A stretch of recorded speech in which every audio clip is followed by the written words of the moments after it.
What's up, everybody? It's your boy AD, and I'm back. I'm back to do WWE Payback 2023.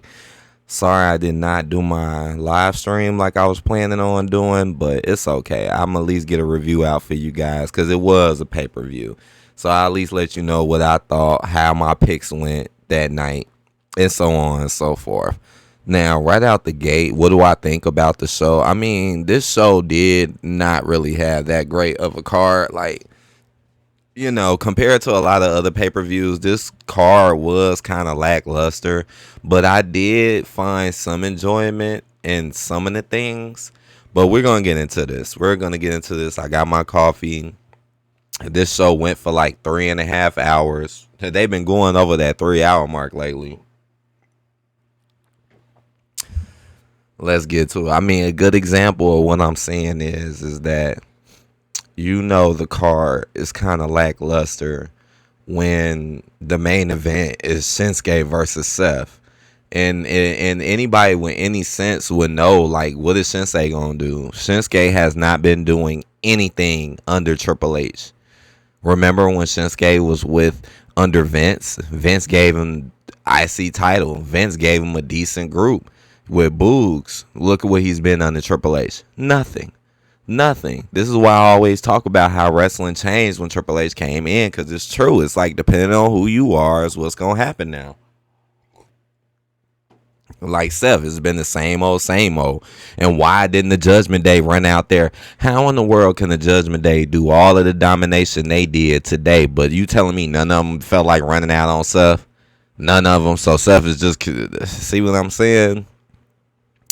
But let's get to it. Becky Lynch defeats Trish Stratus in a steel cage match. So finally, this is the end, right? Like, finally, we get y'all in the steel cage. Here they go doing this. Oh, it's a steel cage. There's not going to be any interference.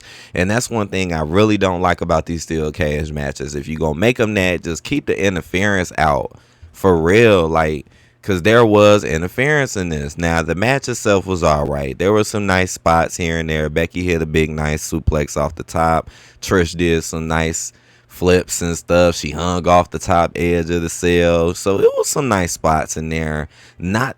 But this match didn't really have the wow factor to it, because it really just, the feud just isn't that great. I like Trish, I like Becky, but the feud just wasn't that great, and it just seemed more about Zoe than anything. Like, that's why I don't like Triple H booking either. It's like y'all literally get booked just to push other people, and it be like secret, but then it really ain't secret because it's happening right in your face. But the simple minded people will think, oh, well, it's about them. No, it's not. It's about Zoe. And then look what happened at the end of this. It was all about what Zoe did. So this is what ended up happening. Trish was trying to exit out through the cage door. And then that's when Zoe popped up. She grabbed Trish and was trying to pull her through so she could win. But Becky was grabbing her legs and was pulling her. So they both were pulling Trish at the same time. But Becky actually ended up getting the upper hand and getting Trish in the ring. And then that's when Becky tried to get out. But then Zoe slammed the cage on Becky. And then after that, Becky just ended up, taking Trish out. But then Zoe ended up getting in the cage, and she locked it because she was finna beat Trish. And then Zoe runs in and breaks the pin. Like, here you go, this is a steel cage match, but somebody can literally run in the ring and break the pin. Literally. Now, did Becky lock the cage up, and then it was just them two. Then it was basically Becky fighting Zoe. She whooped Zoe's ass, which is good. And then she ended up beating Trish's ass, too. Hit her with the manhandle slam off the top rope and won. She had to fight both of them to win, though, man. What is up with this steel cage stuff? And then at the end of the match, Trish got mad at Zoe as if she didn't help her again to make Zoe look good. And then Zoe just hits her with a little flip knee strike, and that was it. And then goes out the ring. That was it. Hold on. Yeah. Oh, and Trish got a big old knot on her forehead. You can't really see it too good, but man, that was an extremely huge knot. I wonder how Trish got that. It was big, and she would not be wearing that mask. What's next? Talking about she got an outpouring of respect. Just looking. Tiffany Stratton apologized to Becky Lynch, right? And then so now Becky might be going to NXT to go fight Tiffany Stratton. So that's our NXT champion. She totally reminds me of another Chelsea Green. Come on now. Um, LA Knight defeats the Miz. So I got this one right. My first one I got right. I picked Becky to win, so I was 1-0. Then we got LA Knight defeating the Miz, and this match started with John Cena. I was wondering what he was gonna do, but it was just basically to turn him into the special guest referee for this match. So again, this match is totally for LA Knight. Not one time did I think the Miz would win, because it's obvious, because again, ever since Triple H came around, the Miz has not been doing anything. This is why it's not entertaining anymore. Yeah, LA Knight changed a little bit under Triple H, but it changed in such an awkward, weird way, and he didn't do anything. And it's like, well, how does LA Knight get a push like he do, but the Miz don't, And the Miz is clearly better. The match was okay. Not really that interested in it, though, because of LA Knight. It was all right, but very predictable. And then basically, John Cena basically helped LA Knight win. So, I think the first match was better than this match. And again, with the Becky match, it was a slight chance of Trish winning just because Zoe was there and you knew something could happen. So that was more of a whole snap. This one, you just knew LA Knight was going to come in and beat up on the Miz like everybody else does. They beat up on the Miz. This shouldn't even be in the pay-per-view. Right, okay. Grayson Waller has no worries. Yeah, I'm tired of him too. With special guest referee John Cena overseeing the action, LA Knight goes on. Dang, why are they doing this like this? Like, I like how they normally do it on this website. You see how they kind of stretched it out a little bit more. Okay, match 3. So yeah, I was 2-0 at that point. And this one I was going for Ray. Match 3, Rey Mysterio versus Austin Theory for the United States Championship. Now this is kind of ridiculous and pointless too, because it's like, what's the point of taking it from him if he was just going to go back and rematch him for it like 2 weeks later? Like, this just doesn't make much sense. It shows you. And then Theory's career is going down. Another person who's been being done like crap since Triple H has been around. Shit, even Rey Mysterio ain't even been doing that well. Not really. He's just like, right now, he's just being used just to bury you. And then somebody's going to come take that belt from Mysterio. More than likely is going to be Grayson Waller. That's why they keep using him to imitate you and then put you in the same match as him as teammates. And why in the world do people kept mixing up LA Knight with Austin Theory? Well, what is going on with that? I done heard a decent amount of people do that too. Like, right out, even when it was going, people was calling Theory LA Knight by mistake. Like, what do y'all really think LA Knight is Austin Theory? I don't know how y'all mixed that up.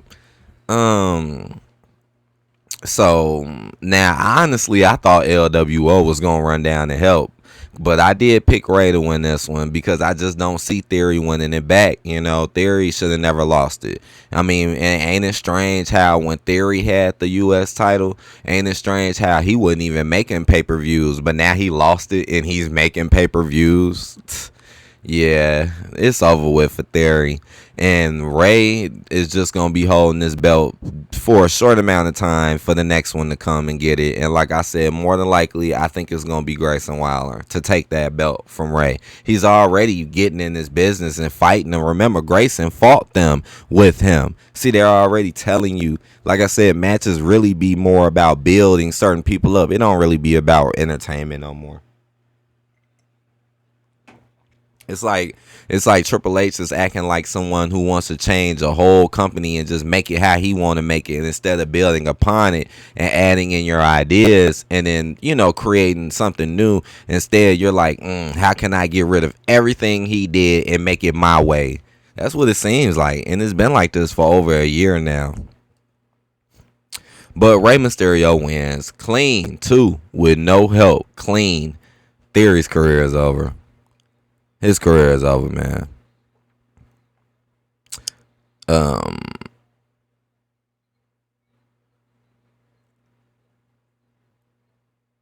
right. Then you had Grayson Waller effect too with Cody Rhodes. Like, here it go again. Why is Grayson Waller getting Cody? Why is he getting all of this shine? And from what it looked like, that's gonna be Grayson's next feud. It's gonna be against Cody. Like, come on. And look how Cody ain't been doing nothing since Brock. And I've been explaining how the Brock feud was pointless and unmeaningful. And look, like, if the Brock feud was really that meaningful and really meant something, Cody should be doing something right now.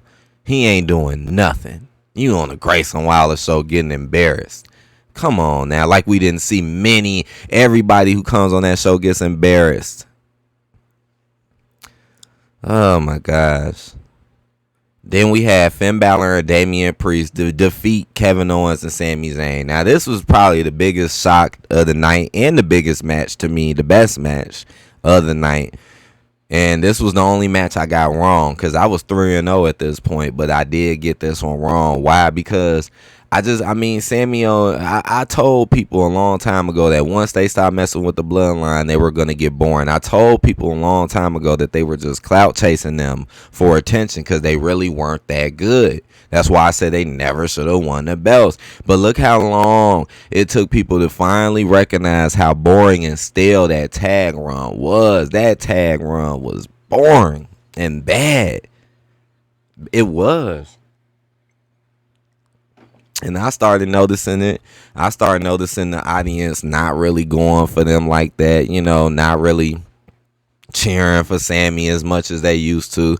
And I guess it was time to end it. I guess they was like, all right, this ain't going nowhere. And that's sad. Remember, these are the ones who took it from the Usos, and look how they did nothing with it. But made them so powerful and so strong to beat the Usos. It's still strange to me how they lost, because when they beat the Usos, they went through hella shit with them but still won. But alright, with them, you magically lose.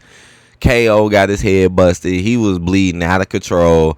The damn people had to come clean him up on the side of the ring because blood was just going everywhere. The match was still kind of exciting. It started off a little boring, but it did get a little exciting just because Judgment Day just wouldn't stop. Like, they kept getting help. They got help from Dominic. They got help from JD. They got help from Rhea. I mean, even Rhea just comes out of nowhere and spears KO through the barricade. Like, they literally had to fight 5 people, Joe. Like, and they was fighting like they was almost looking like they was finna win. But even when I was watching it, I'm like, man, if anybody interferes, man, because they took KO out. Once KO was taken out, that was it. It was like just too many of them. You just couldn't. And I guess people should have known this would happen because it was a hardcore match. See, I ain't even know that till the match started. So that kind of lets people know, like, yeah, it's finna be hella interference and ain't nothing they could do. Because if this was a regular match, none of this would have happened. But since it was a hardcore match, yeah, you get to pretty much get attacked and jumped by 5 people and ain't nothing you could do about it. And we ain't gonna run nobody down there to help you like we used to do for you. And yeah, they won, man. So now we got new tag champions with Damian Priest and Finn Balor. So now the whole Judgment Day has titles, even though Dominic's title really doesn't count. NXT title. Get that back. Get that title back, Dominic. How about you go beat Gunther or something? You know what I'm saying? You won't do that. You won't do that.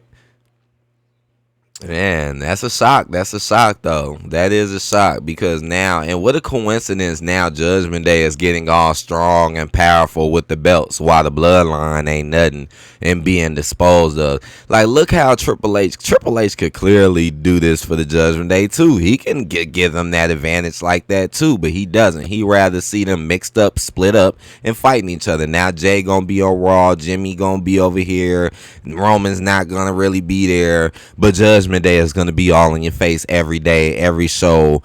And yeah, they could be everywhere now which they already been kind of doing. Y'all been on SmackDown, NXT, Raw.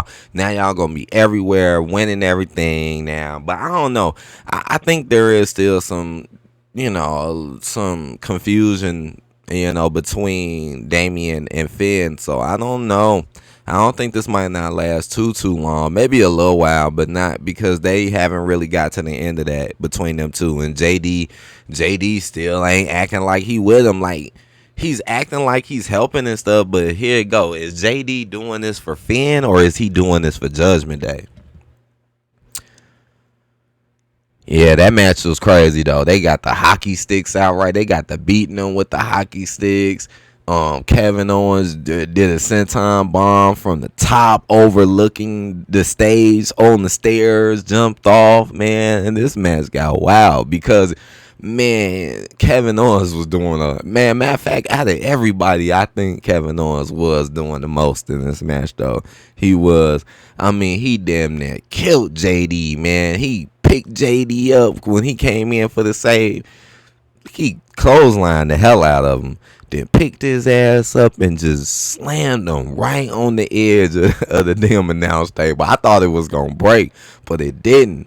But even though it didn't, it still looked like it hurt it like hell, because his back hit right on the edge and KO just threw him down like he ain't give no care. Man, KO was on one in that match. This definitely was the best match. And who would have thought? Who would have thought? Right, Cody Rhodes announces Jey Uso is back. Yeah, that's a red flag though, because Triple H really doesn't care about Cody, and he really don't care about Jey either. The one who really he cares about is the one who show you're on, Grayson. It did make me happy though to see Jay super kick him though, but whatever. Like, somebody whoop his ass in a match though, like really beat him hard in a match though. Otherwise, it doesn't matter, because Grayson's just going to come right back with another show stealing more clout like he do every damn week. But yeah, Jay coming back was a surprise, even though I already knew he was not gone. Like, come on. Clearly, there was no reason for him to be gone. I already knew he was coming back, but I ain't know it was going to be like this, though. And they saying he going to be on Raw, so maybe they trying to add a little flavor to Raw, but I think it's going to suck, because look what they did with Jimmy on SmackDown. Jimmy act like a damn lost child in the supermarket, like, for real. Like, man, they need to be together. The twins need to be together. Them being separate and then you not really doing nothing for them. Like I said, Mighty Strange, when they was fighting Roman and stuff, they got all the clout and they got all the push. But when they was fighting Kevin Owens and Sammy, they was getting beat up and looking stupid. Now when they're alone, now they're looking stupid. Who's writing this stuff? Rhea Ripley defeats Raquel Rodriguez. So, let me see. I was 3-1. Right, this one I did go for Rhea. I was thinking Raquel, but then seeing what Judgment Day did, yeah, I was going with them, because I'm like, yeah, they gonna make them look strong, and plus it's Rhea. Rhea always is like the strongest one, winning all the time. This was definitely the hardest match I ever seen Rhea do, though. This was definitely her hardest competition yet. You never know. Raquel may come back another time and have a rematch, but just seeing how much Judgment Day got away with today really instantly made me pick Rhea. I'm like, nah, Rhea winning this. It wasn't an easy win for Rhea though. She ended up getting her nose busted too. But she won. And I went 4-1 at this point. Oh yeah, and Dominic did run out to come help her too. Didn't really do anything. I felt like when he did it, I'm like, this dude is not really a help. What is Dominic gonna do? And Dominic didn't do anything. He literally, Raquel just slammed the hell out of him, and that was it. And last but not least, we got Seth freaking Rollins defeating Shinsuke Nakamura for the World Heavyweight Championship. Tisk. Like I said, this is your main event. No Roman, no real hyped up stuff. This show was boring when they got to the end, though. Like, this was a boring ending because, again, predictable. The only thing that you might think is, oh, maybe Judgment Day might run out. But even then, I'm like, man, come on, they ain't finna give them all that. Remember, Damian still got money in the bank. So I was thinking that the most what happened was Damian would run out. That didn't even happen. Talk about a protection for Seth Rollins. I still pick Seth to win this regardless. I was just really wondering about a cash in and about Judgment Day. But besides that, Hey, at least Shinsuke interest was still good. They gave him a pretty good intro. You know, it's still sad though, because like I said, clearly he wasn't gonna win this. Why? Triple H never did nothing for him, so why would he give him something now? Obviously, Seth Rollins has been on top since Triple H has been here. Ever since Triple H been here, Seth ain't been doing nothing but going higher and higher until he got that belt that he couldn't win from Roman. And then he just been sitting back having easy wins ever since. Just like Finn. Finn was an easy win, and he did it twice in a row. So, and that's with the Judgment Day. So, ain't that some strange stuff? So, Seth can beat Finn 2 pay-per-views in a row. But KO and Sammy, so it show you how I'm not biased. I talk a lot of shit about KO and Sammy, but I still point out real shit. But Sammy and KO has to fight every last single one of y'all and can't get the upper hand no matter what. But Seth, he's fine. He don't even have to worry about that. You know, it's weird. They're writing people certain ways so other people can still look good like a Seth. Because this match, I mean, it's just long, drawn out. Even the finish wasn't that good. Oh, you tried to roll me up. Oh, I flipped above you and just head stomped you. Like, come on. Even the finish sucked. And there was no cash in. No cash in. Nobody ran in. Nothing. It just ended with Seth Rollins stunting. Like, come on. That whole Judgment Day could have ran down there. Come on, man. Nope. We're not going to do it. We're going to leave Seth with a title. Well, yeah, that was the end, man. I mean, I went 5-1. The only match I got wrong was the Judgment Day match. That's the only one I got wrong, which is funny because in the last pay-per-view, I only got one wrong as well. I got most of all of them correct. Because it's getting really predictable, man. It's like, especially when you watch Raw every week or you watch SmackDown every week and you keep seeing the same things getting repeated, it get kind of obvious, you know. I knew it from the very beginning. I said it from the very beginning. That was just a little phony little fake push for Shinsuke out of nowhere just so Seth can knock him down. Because they know if they didn't give him the fake phony push, then they'll just really be pointless. So they like, let's give him this so he can lose. You know, now look, Shinsuke gonna go right back to what he was doing. Nothing. But all right, man. This show was okay. I mean, on a scale of 1 to 5, I would give this show a 2 out of 5. I say a 2 out of 5. I mean, the Becky match was okay, but not the greatest feud. You know, the LA Knight Miz match was not that great and very predictable. Rey Mysterio Austin Theory wasn't that good either. Kind of pointless, but it was okay. Judgment Day match was the best match. All right, Cody Rhodes, Jay coming back, okay. Right, Rhea match, all right. And then and the not so good ending. That ending was not good. But all right.